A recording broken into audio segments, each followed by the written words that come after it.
மன்னாரில் நேற்று வெள்ளிக்கிழமை இரவு 10 மணி முதல் காற்றலைக்கு எதிரான போராட்டம் இடம்பெற்று வரும் நிலையில் போலீசார் மேற்கொண்ட தாக்குதலில் பெண்கள், ஆண்கள் என பலர் காயமடைந்துள்ளனர். மன்னாரில் காற்றலை மின்சார செயற்திட்டத்திற்கு எதிராக மக்கள் தொடர்ச்சியாக போராடி வருகின்ற நிலையில் மக்களின் விருப்பத்திற்கு மாறாக காற்றலைகளை தீவுக்கு கொண்டு செல்வதற்கு முயற்சி இடம்பெற்றது. இந்த நிலையில் குறித்த காற்றலை உதிரி பாகங்களை ஏற்றி வந்த வாகனங்களை போராடி அமைதியான முறையில் தடுக்க முயன்ற மக்கள் மீது போலீசார் கொடூரமான தாக்குதலை மேற்கொண்ட நிலையில் பலர் காயமடைந்த நிலையில் வைத்தியசாலைக்கு கொண்டு செல்லப்பட்டனர்.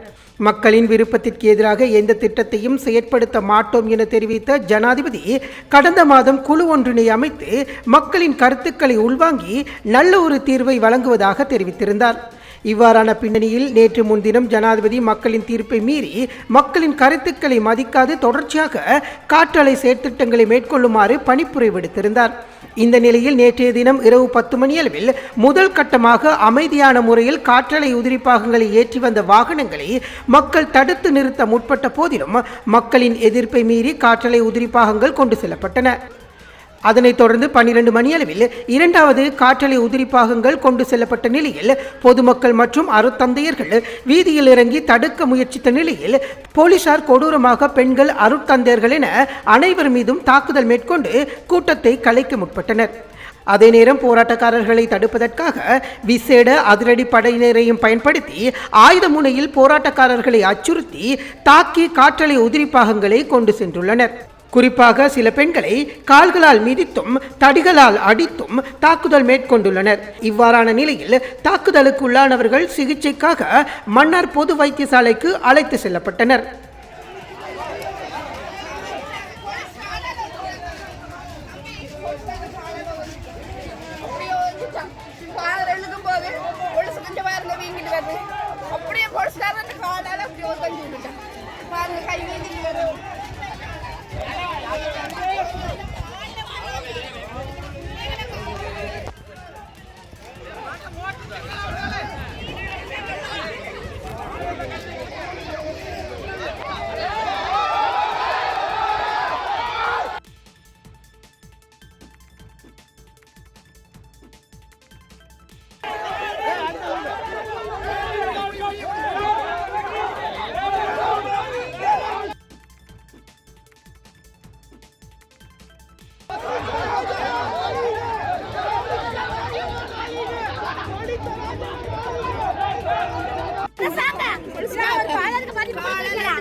4 அருட்தந்தையர்கள் தாக்கப்பட்டிருக்கிறார்கள்.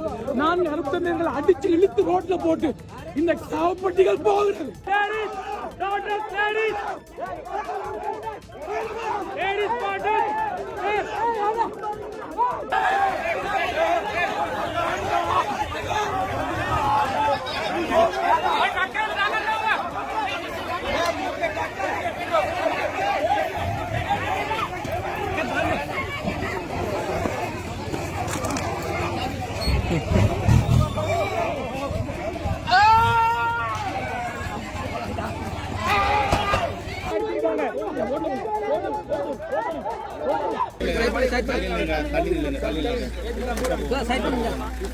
கொஞ்சம் வாங்க.